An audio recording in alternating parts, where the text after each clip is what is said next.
ტელეკომპანია იმედი და პრაიმ შოუ სტუდია წარმოგიდგენთ.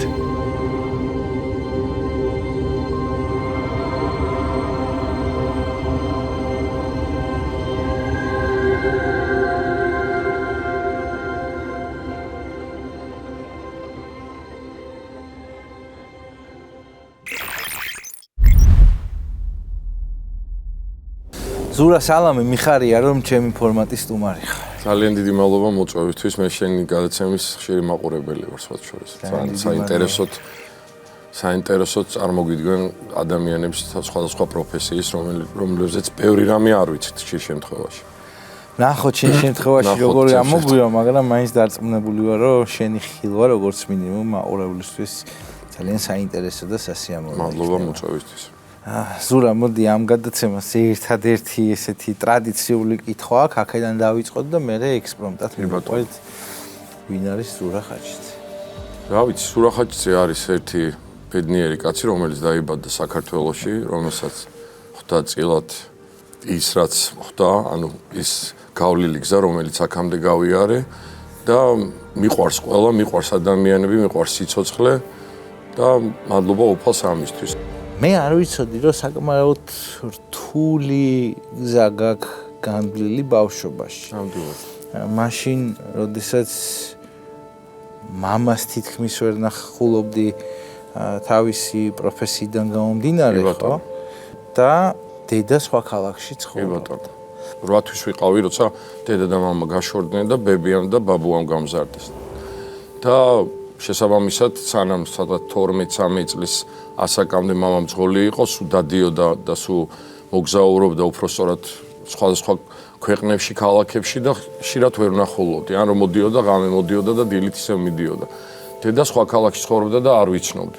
მხოლოდ და მხოლოდ ვიცნობდი სურათებით და გაშორებულები იყვნენ და ამიტომ შენი ინიციატივით მოხდა პირველი გაცნობა, ხო? არა, მისი ინიციატივით უბრალოდ მეგობარმა ბორჯომში დედას სახლი ჰქონდა, ისვენებდნენ ზაფხულში და ჩემს მეგობარს უთხრა, რომ იქნებ როგორმე ჩემამდე მოიყვანა და რა ასაკში გაიცანი დედა? 14 წლის ვიყავი, როცა დედა გავიცანი და როცა აი ესე მოტყუებით ჩემმა მეგობარმა მიიყვანა, ძალიან კაი მეგობრები არიან, ჩამოსული გოგოებიო და წამომივიდეთ და შევედით და აი ესე პირისპირ დავრჩი დედასთან და გამაცნეს. მიხვდი რომ დედა იყო? კი, ნუ სურათებით ვიცოდი ისედაც და გაიხსენი აი ის განცდა პირველად რომ შეხედე და დედის პირისპირ აღმოჩნდა. დავინახე დედა ჩემი, აი დღემდე მახსოვს ეგ ემოცია, გავიყინე ადგილზე რა. გავიყინე ადგილზე, მაგრამ ნუ მომეხვია, ჩამეხუტა და მომეფერა და სითბო ვიგრძენი განსაკუთრებული, იმიტომ რომ რაც არ უნდა იყოს, არ მინახავს, არ შევხვედრი ვარ, მაგრამ დედის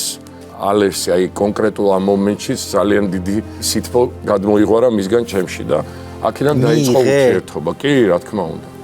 ჩვენ რა უფლება გვაქვს არ მივიღოთ.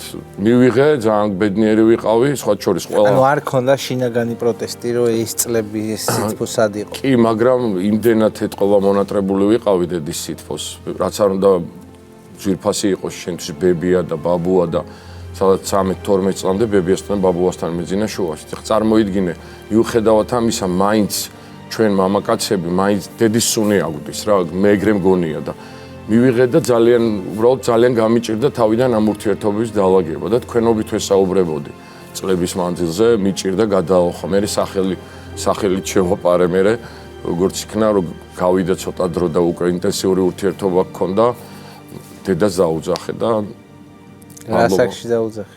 სადღაც ალბათ 21-22 წლის ვიყავი, როცა 7 წელი ვერ უძახდი, იმიტომ რომ წარმოიდგინე ბავშვი, რომელიც იზრდება ბებიას და ბაბუას. ბებია და ბაბუა მამის მშობლები. მამის მშობლები იყვნენ და ბორჯომში დავრჩი მათთან ერთად ვიზრდებოდი. ანუ რთული იყო რა ეს გადალახვა ჩემს. დასვი კითხვები? კი, წლების შემდეგ, სადღაც უკვე როცა შევდექი, როცა ჩამოვედი, როცა უკვე ჯგუფი გავხდით, როცა უკვე სახელი და გვარი უკვე ამბობდა შენზე ყველაფერს. მეტი სითამამე მქონდა, მაშინ დავსვი კითხვები. მამასთანაც დავსვი შემდგომ კითხვები, რატომ მოხდა მათი დაშორება და ასე შემდეგ და ნუ რა ვქნათ, სამწუხარო ცხოვრებაში ხდება და არავინ არ უნდა გავამტყმოთ. ყველას თავისი ინდივიდუალური ცხოვრება აქვს, ამიტომ დიდი სიყვარული დედასაც და მამასაც მადლობა მინდა უთხრა ყველაფრისთვის, რაც მომწეს ცხოვრებაში. რამდენი წელი გავიდა, რაც დედა აღარა? 2005-ში გარდამიცვალა, ჩემი ქორწილის მეორე დღეს წავიდა თავის მეგობრებთან და მოგეხსენებათ რთული პერიოდი იყო მაშინ და გაზი გაითიშა ოჯახში და მოვიდა და ოჯახში ყველა გარდაიცვალა. და მათ შორის დედაც ქორწილის მესამე დღეს. როცა დედა დაუძახი ფაქტიურად მაგ აი როცა უკვე ჩვენი ურთიერთობა დაალაგდა ისეთი ჩამოყალიბდა მაგ დროს დედა წავიდა იმ ქვეყანაში. რა შეიცვალა შენთვის? თუ შეგიძლია რომ გაიხსენო. რა არის? რა ვიცი, შეიცვალა ძალიან მენატრება და მაკლია. უბრალოდ ძალიან ბევრ რაღაცას ამ გადმოსახედიდან, ამ 47 წლის ასაკიდან აი ახლა შემთხვევაში ბევრჯერ მიფიქრია, რომ სადღაც აქ დედა რო იყოს ამ სამყაროში, ამ ცხოვრებაში ბევრ რაღაცაზე მივიდოდი, ბევრ რაღაცას გავცვლით ინფორმაციას, ან ფაქტიურად ნელა შეკოტიწებული ეს ურთიერთობა, ჯერ თქვენობით, მერე სახელით და მერე დედა რო დაუძახე, აი დედის დაძახების მომენტში, როცა დაოჯახდი და როცა თქვათ მაგალითად ჩემ შვილს უნდა მოსწრებოდა და ასე შემდეგ, წავიდა ამ ქვეყნიდან. რაიმე როგორი ემოციური ამბავია. ამ ფორმატში და ალბათ დამეთანხმები, რომ ასევე განსაკუთრებულად დააქცენტებულ კითხვას იმსახურებს შენი ბებია და ბაბუა, ვინც გაგზავნა, გაიხსენ. გიждები ორივეზე, იმიტომ რომ თუ კი მე ეს ვარ ესეთი როგორიც ვარ, მათი დამსახურებაა. ბაბუა ძალიან მშვიდი წყნარი კაცი იყო, ისიც მძღოლი. და ბებია იყო, რა ვიცი, ყველას ბებია ქალი იყო, ბორჯომში ექიმი იყო, 50 წელი სამშობიაროში სახლში მუშაობდა ბავშვებთან და სულ მახსოვს ქუჩაში ბებიასთან ერთად რო გამოდიოდი და ის განსაკუთრებით ეს მახსოვს ძალიან. პატარა ბავშვებს და დედებთან ერთად რო ხდებოდნენ, შენი შვილიშვილია ვეუბნეოდნენ და ამაზე მაგრა ვიძაბებოდი და ნერვიულობდი, რომ ვერ ხდებოდი მაშინ რას ეუბნეოდნენ. თუმცა ვიცოდი მის პროფესია, მაგრამ ჩემი ტვინი ვერ ეწეოდა, ანუ სულ ეჭვიანობდი. მადლობა მინდა უთხრა ორივეს ყველაფრისთვის. იმიტომ რომ რო არა მათი სითბო და მათი დამოკიდებულება მე აქამდე ვერ მოვიდოდი. ან შესაძლოა იყოს სხვანაირად განვითარებულიყო ჩემი ცხოვრება. ესეთი ვარ როგორიც ვარ ამბობ. ჩამოყალიბების პროცესში. აი როგორი ხარ მაინც? აი გითხარი შენი თუნდაც მანკიერი მხარეები რასთვლი რომ მანკიერი გაქვს და ასევე ის რა ვიცი, შეიძლება შინაგანად ამაყობ. შეიძლება უხერხულია მის გარეთ გამოტანა, მაგრამ რატომაც არა ადამიანები ვართ რა. ხშირ შემთხვევაში ძალიან ბევრს ეშლება თხოვნმე ვიზუალურად აკეთებენ შეფასებას, როცა მიცნობენ ან თქვათ სხვა ურთიერთობების დროს ეს სცენიდან მომყვება რა. რატომღაც გარეგნული შეხედულება მაქვს, რომ ვარ ცივი, უხეში, ცოტა ამბიციური და ასე შემდეგ. ამ დროს ვარ ძალიან თბილი, საკმარისია ადამიანი მოვიდეს და ბევრჯერ ყოფილა მაგალითად აი იმ წლებშიც თუნდაც, როცა 19-20-21 წლის ბიჭი ხარ და სპორტის სასახლეში გატენილი გოგოებით კონცერტზე გამოდიხარ და მე ეს გოგოები მოდიან კულისებში და ავტოგრაფს იღებენ და პასუხს და კითხვას გისვავე რაღაცას ელაპარაკები, შენ რა თბილი და სხვანაირი ბიჭი ყოფილიყარ. ანუ ხშირია ესეთი შეფასებები ჩემს ცხოვრებაში, ყოველ შემთხვევაში იმ წლებში. ეხლა კიდე უფრო მეტად ანუ უფრო მეტად ვარ ახლოს საზოგადოებასთან, უფრო მათ წიაღში ვარ. დავდივარ, მეგობრები მყავს ყველა პროფესიის. ეხლა ეგ პრობლემა არ მაქვს. მაშინ რაღაცნაირად გალიაში ვიყავით, ესეთნაირად გამოკეტილი და ცოტა ცვილის ფიგურები ვიყავით რა, როცა პოპულარულები გავხდით, ქუჩაში რო დავდიოდით, მართლა რაც ხდებოდა. მაგრამ ეს ცალკე გადავდოთ ეს ჯგუფზე რაც ხდებოდა. ვარ ძალიან მოსიყვარულე, ძალიან თბილი და რა ვიცი 15 წლიდან ეკლესიაში ჩამოყალიბდი, ეკლესიაში გავიზარდე, მეუფე სერაფიმე მიმიყვანა, აც განსვენებულმა მოიხსენოს მის სული და როგორი უნდა იყოს ეკლესიური მგალობელი კაცი, სხვანაირი ვერც იქნება. შემდგომში უკვე ჩვენ კარგად ვიცით, ჩვენი ძვირფასი მამა ტარიელი გახდა ჩემი მოძღვარი და დიდი სიყვარულით მინდა უთხრა და რა ვიცი, ძალიან მიჭირს შეფასება. მიყვარს ჩემი პროფესია, ვარ ერთ თავდაბალი ბიჭი, მიყვარს სიცოცხლე, მიყვარს ადამიანები და არა აქვს მნიშვნელობა დილი და საღამოს კიდევ ლოცულობ მტერზე. მეტი რა გავაკეთო. ზურა,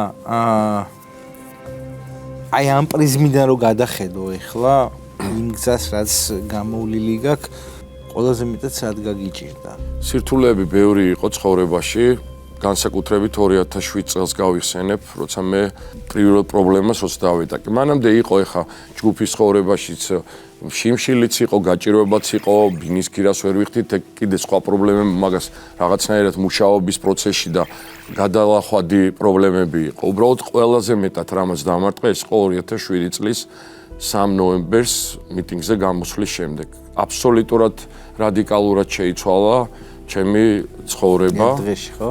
და ხათუნა იძახის ხოლმე მაგ პერიოდზე და მოვიშველიებ ხათუნას ნათქვამს შიშისგან გული გასკტომა რასაც ქვია მასში შევიგრძენიო.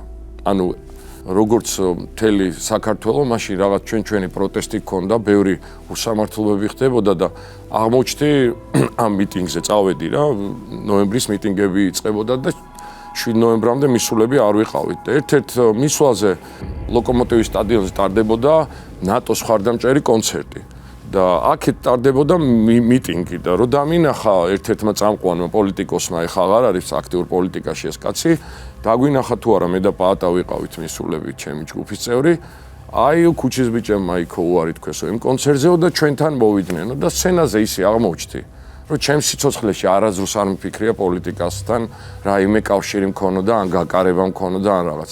სცენაზე აღმოჩნდი და რა უნდა მეთქვა, რასაც სცენიდან როცა მღეროდი, მოდი ხოლმე, ოღონდ ცოტა სხვანაირად თქვი და ამ დროს დაემთხვა იმედის ეთერი 8 საათიანი ქრონიკა და ეს ჩართვაც მოხდა, ანუ რის თქმა მინდა, მასშტაბები მარტო იქ ლოკალურ ადგილზე და მიტინგზე არ მოხდა, არამედ გაშუქდა, რომ გამოვედით და ჩვენ დავაფიქსირეთ ჩვენი, ესე ვთქვათ, პოზიცია.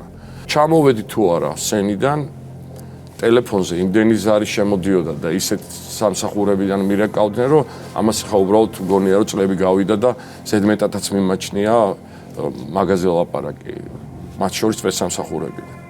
და ნახვა უნდოდა ჩემი და ვიცოდი როგორც სრულდებოდა იმ წლებში ვიღაცეების ნახვა და ძალიან დავიბენი, აი ძალიან არც ველოდებოდი. და ალბათ დაიძაბე კიდე. დავიძაბე და საერთოდ სახში მივედი, გამოვიცვალე, უცბადაც გამოვედი და მივედი სახში, ხათუნა მითხრა, რომ ჩვენთანაც დაარეკესო.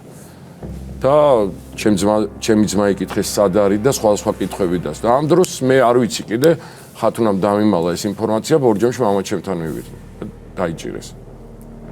გაჩლიკეს სახლი და წყინვალის ომის დროს მამაჩემი ძღოლი იყო და შენაერთი დაყავდა მილიციის და რაღაცა ჟანგიანი ტყვეები უპოვეს. მე ბორჯომი პატარა ქალაქია და კიდე კაი ჟანგიანი ტყვეები უპოვეს, იმიტომ რომ ერთ-ერთმა პოლიციელმა უთხრა მამაჩემს, რომ რო არ გვეპოვა რამეო, იარაღი უნდა დაგვედო. და მამაჩემს პირობით საჯელი მიცეს 5 წელი ჩემი სიტყვის გამო. და სასამართლოზე ესეთი განცხადებებიც გააკეთეს, არ ვიცი პროკურორმა, არ ვიცი მოსამართლემ, რამდენი წუთი ცილაპარაკა შენმა შულმა, იმდენი წელი პირობით საჯელი შენო და იმდენი ჯარიმაო და მადლობა მეც რო ციხეში არ წაიყვანეს. ამას ერთ რამეს დავამატებ კიდე. წარმოიდგინე, მაგ მოქმედი ჯგუფი ვართ, რეიტინგი გვაქვს, ძალიან პოპულარულები ვართ. ამ დროს ეს გემართება შენ და ჯგუფი გვეშლება, იმიტომ რომ ყველა კონცერტში დამთავრდა ახლა ისედაც სად გამოვიდოდით ამ სიტუაციის მერე. და გურამიკო მაგალითად ამერიკაში წავიდა და ვარსკვლავი აქ მოქმედი ტრაილერზე დაждდა სამუშაოდ. აღარ მინდა ჩამოთვალო, ირაკლიც წავიდა ამერიკაში, ჯგუფიც ვეღარ ვიყავით აქტიურად მე და პაატა დავრჩით ესე და მოვედით აქამდე სადამდეც მოვედით, მოკლედ ამას რომ ესე მოკლედ შევეხოთ და გავხდი აქტივისტი. საინტერესო ნიუანსი არის თუ მე სახელს რა შეგეკითხები, მაგრამ ჯგუფში პროტესტი თუ მოყვა იმ მომენტში შენს პოლიტიკურ აქტიურობას. ხო, რა თქმა უნდა, გონდა ამაზეც ლაპარაკი ჯგუფში, იმიტომ რომ ფაქტიურად ეს ჯგუფი მე ვარ დამფუძნებელი ბიჭები, რა თქმა უნდა, უდიდესი წილი ბიჭების შრომა არის ჩადებული ამ საქმეში, უბრალოდ მე ქუჩის ბიჭები როცა დავაფუძნე, ეს ბიჭები მე მოვიყვანე, მე ვიპოვე სათითაოდ, რის თქმა მინდა.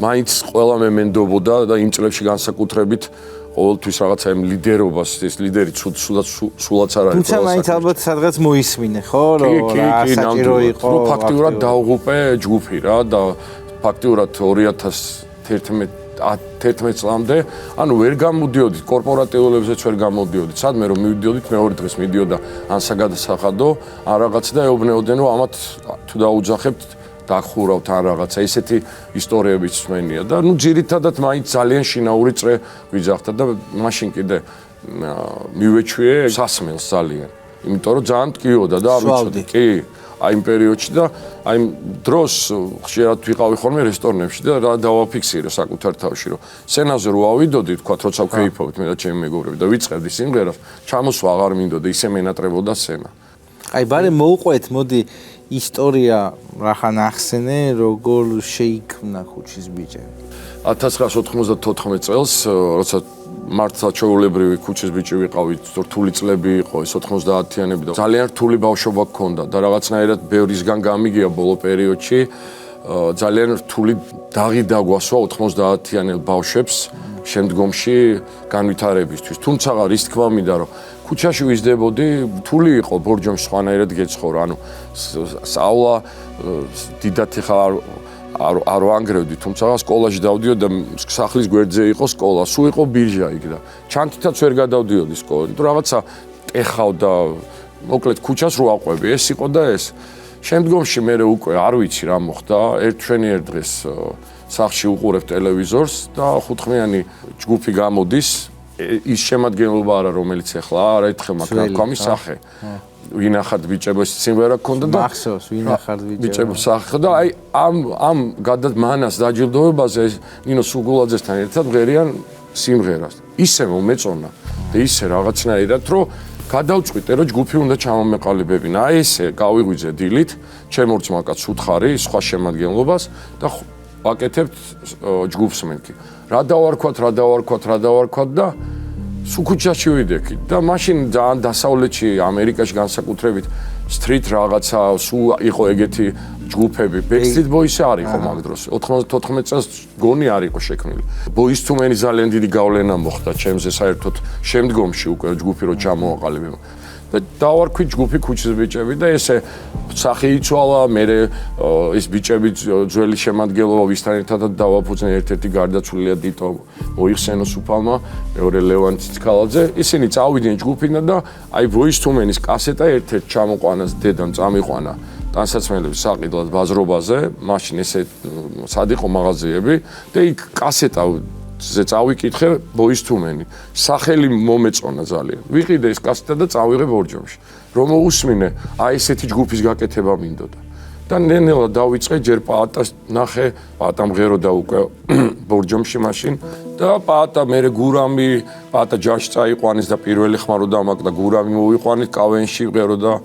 მერე როკ ჯგუფში უკრავდა პიკასო და ერთ-ერთ კონცერტზე რეგიონში ახალციხეში კონცერტი გქონდა და ხმის რეჟისორი არ ყავდა და გთხოვეთ რომ წამოვყვევი იქნებ დაგვიждდე და საღამოს სუფრა რო გაგვიშალეს ისეთი ბანი ჩაგვიდგა რაც მინდოდა ის შეიკრა ის 4 ხმა რა ზურა ეს უკვე ის პერიოდია რაზეც ჩვენ საუბრობთ სადაც შენ გაიცანი ხათუნა ეს არის კლიპის გადაღების პროცესი იყო მაგრამ მოდი მაინც გითხარი რაღაცა ეპიზოდი მაინც მაგალითად რით მოხიბლე როგორ ფიქრობ ნუ არ ვიცი ხათუნა ება ხოლმე რაღაც თავის ვერსიებს, მაგრამ რატომღაც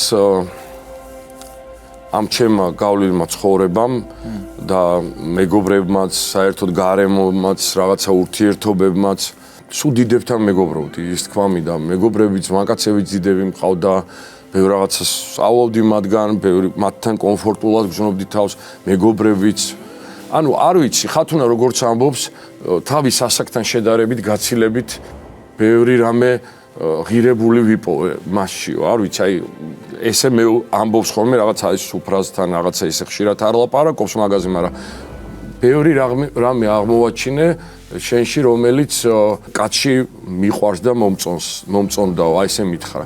მიუხედავად იმისა, რომ პატარა ვიყავი, გადაწყვეტილება ძალიან მნიშვნელოვანი იყო. ვიღაცებს გონიათ, რომ ძალიან ადვილი გადასადგმელი იყო, ის ნაბიჯი თუნდაც ცოლად რომ მოვიყვანე. და ბევრს მე მგონი პირველად ვამბობ ამას ნათქვამი მაქვს თუ არა არ იყვნენ თანახმა ჩემი ოჯახის წევრები რომ ჩემზე უფროსი მეუღლე მომეყვანა თუმცა და მათ შორის ჩემი სულიერი მოძღვარი გარდაცვლილია მე ოფიცერაფიმე და არ მირჩევდა რომ ეგ ნაბიჯი უნდა გადამედგა მე მიყვარდა და გადავდგე ეგ ნაბიჯი და აგერ უკვე 21 წელია ერთად ვართ ანუ ალბათ აი ეს ფრაგმენტი რატომ მოგიყევი ალბათ ჩემი რაღაცნაირი შერით მოგხიბლა ყველაფრით ნუ ხათუნაზე მარტო მე კი არა, მთელი თბილისი შეყვარებული იყო იმ წლებში, როცა მე ხათუნა გავიცანი. იმის მერე ერთად ვართ. აგერ უკვე 20 წელია ქორწინებაში და 25 წელი იქნება რაც ვიცნობთ ერთმანეთს. ზურა მოყევი ალბათ ასევე ერთ-ერთი ურთულესი პერიოდის შესახებ, როდესაც შენ გაიგე ხათუნას დიაგნოზი, რომელიც მან შემდგომში დაამარცხა, რაც რა თქმა უნდა ძალიან გაგვიხარდა ყველას და მთელი საქართველოს გულშემატკივრობდა, მაგრამ ის პერიოდი, ის დღე გაიხსენე, როდესაც გაიგე დიაგნოზი და რა იფიქრე? სამსახურში ვიყავი, ახალი დანიშნული ვიყავი სამცხე ჯავახეთის გუბერნატორის მოადგილედ და კაბინეტში ვარ და ანუ ახალციხიდან დაეწყო ახველებდა და ხათუნა ისეთი ჯანმრთელია ზოგადად მთელი ცხოვრება, რომ ავადმყოფობა მისი არ გაგვიგია არასდროს და ერთ წარმოვიდგინე, უბრალოდ მე ვიფიქრე, ჩავთვალე მე რომ რაღაც გაციებაა და თბილისში ჩამოვიყვანე, დავტოვე და წავედი ისე დავბრუნდი სამსახურში და წავიდნენ ერთ-ერთ ექიმთან, რომელთანაც შემოწმებაზე შევიდნენ და ნინი მირეკავს ტირილით სამსახურში ვარ. დაუდგინდა მეოთხე სტადიის სიმსივნე ფილდზე და აბსოლუტურად თავდაყირა შეცვალა მთელი ჩვენი ცხოვრება, ოჯახისაც და ძალიან ბევრი რამე გავიარეთ. წავედით, ამის შემდეგ გადავფრინდით ისრაელში ჩევამოწმეთ და მძიმესი მდგომარეობა იყო და დაჭირდა 12 ქიმიოთერაპია, მე შემდგომში უკვე დასხივებები აი ეს კონკრეტულ ლოკალურ ადგილებზე და სულ რამოდენიმე წლის უკან ერთად ვიყავით მე და ხათუნა. ეხა გოგოები არიან გეგმიურ შემოწმებაზე, შვილები წაყვნენ ხათუნას და მაშინ მე ვიყავი მასთან ერთად, რომ გამოვიდა ექიმისგან და რომ უთხრა, რომ აბსოლუტურად ყველაფერი ალაგებული. ჩვენთვისაც ძალიან რთული წლები არ დავამძიმებ მაყურებელს, აღარ გიყვებით იმ დეტალებზე, რამდენი ძალისხმევა დაჭირდა ნინის ოჯახის წევრებს ჩვენ ყველას. ძალიან ბევრი ადამიანი დაგვეხმარა და გვერდში დაგვიდგა, იმიტომ რომ არ შემიძლია მადლობა არ უთხრა ადამიანებს და ყოველ რიგით ქართველებს, რომლებიც მას წერდნენ სოციალურ ქსელში, რომ გამოჯამრთელდი. ყველას დაწყებული ამ ადამიანებისგან დამთავრებული, ვინც მატერიალურად, ვინც მორალურად გვერდში დაგვიდგა, ყველას დიდი მადლობა მინდა უთხრა და აი ამან გადაარჩინა ზუსტად რასაც მთელი გულით გილოცავ. მადლობა. აუცილებლად ესე იქნება აწი, ამაში დარწმუნებული ვარ. როგორ შეგცვალა მამობა? მამისთვის განსაკუთრებით გოგო არის რაღაცა სხვა ენერგეტიკა, სხვა სითბოს გაძლევს. თავიდან ცოტა გამიჭირდა ეს აღქმა, მაინც პატარა ვიყავი, 26 წლის ვიყავი.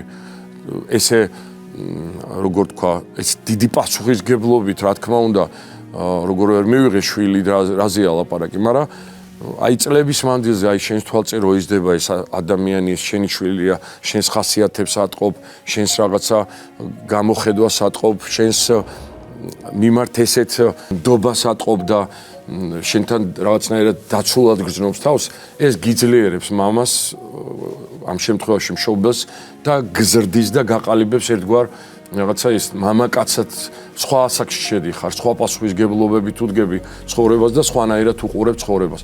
აი ამ ყველაფერმა ნინელა მომცა იმის ზალა და შემძინა ანასტასია მაჩუკა, რასაც ქვია მამობა და სტარტი იყო ძალიან მაგარი, ნინი მომცა ეს ყველაფერი. კიდე მანამდე ნინი იყო 8 წლიდან თუ 9 წლიდან 8 წლის იყო რომ გავიცანი და 9 წლიდან 10 წლიდან უკვე ჩემს ხელში ან ნინი გაზრდილი და ძალიან ლამაზად და კოხდად გადავიდა რომ დაიბადა ანასტასია და ნუ ძალიან დღემდე მადლობა, რომელიც საერთოდ სხვანაირი ბავშვია.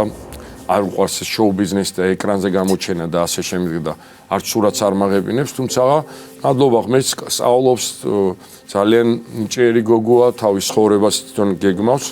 ეხლა დაამთავრა ლონდონში კოლეჯი და თავისი ნიჭით მოეწყო თავისი და უყვარს სწავლა, ამის თქმა მინდა და ეხლა უნდა გააგრძელოს უნივერსიტეტში სწავლა და ძალიან ბედნიერი ვარ, რომ ესეთი შვილები მყავს და ესეთი შვილი მყავს ანასტასია. ბოლო კითხვა ესეთია, რა იქნება შენი გზავნილი მაყურებელთან? ჩემი გზავნილი იქნება მაყურებელთან გაცილებით ძალიან ბანალური შეიძლება მოეჩვენოს ვინმეს, მაგრამ ერთმანეთი აი ხა ამ ბოლო მომენტებმა მინდა მიუსამძრო სრულად საქართველოს და ამავე დროს რაცა ერთგვარ ნუგეშათაც კი იქცა, იმიტომ რომ უწმინდესი ცეციური საქართველოსდან ფარველობს და დაიფარავს ამ ქვეყანას. ამ პროცესმა უწმინდესი გარდაცვალებიდან დღემდე გვაჩვენა ის, რომ ქართველებს ერთმანეთის შეყვარების და ერთმანეთის მოფერების გარდა და ერთმანეთის გატანის გარდა ალტერნატივა არ გაგვაჩნია, ჩემი აზრით. შეიძლება ვინმეს ეს ბანალურად მოეჩვენოს. აი როგორი გაერთიანებული იყო ერი, როგორი მიმტევებელი იყო, როგორ გამოხატავდნენ ერთმანეთის, აი ცრემლები მომდიოდა ჭიქით გოგორო წყალსაწვის, ყავას რო ატვის. ჩემი აზრით საქართველო ძლიერი მაშინ იქნება, როცა ჩვენ ერთმანეთს მოვეფერებით, ერთმანეთს დაუდგებით, რაღაცეებს ვაპატიებთ, რაღაცეებს გადავყლაპავთ და ერთი ერი გავერთიანდებით. ყოველთვის ეშინოდათ გაერთიანებული საქართველოსი და ყოველთვის არ ეშინოდათ დაქსასული საქართველოსი. ჩემი გზავნილი ის არის, რომ ერთმანეთი შევიყვაროთ. რა კარგი გზავნილია. გიერთდები და მადლობა ასეთი სიტყვებისთვის. მადლობა მადლობა დღევანდელი დღისთვის. მადლობა. ძალიან მიყვარხარ და პატივს. ასევე. აი ხარ.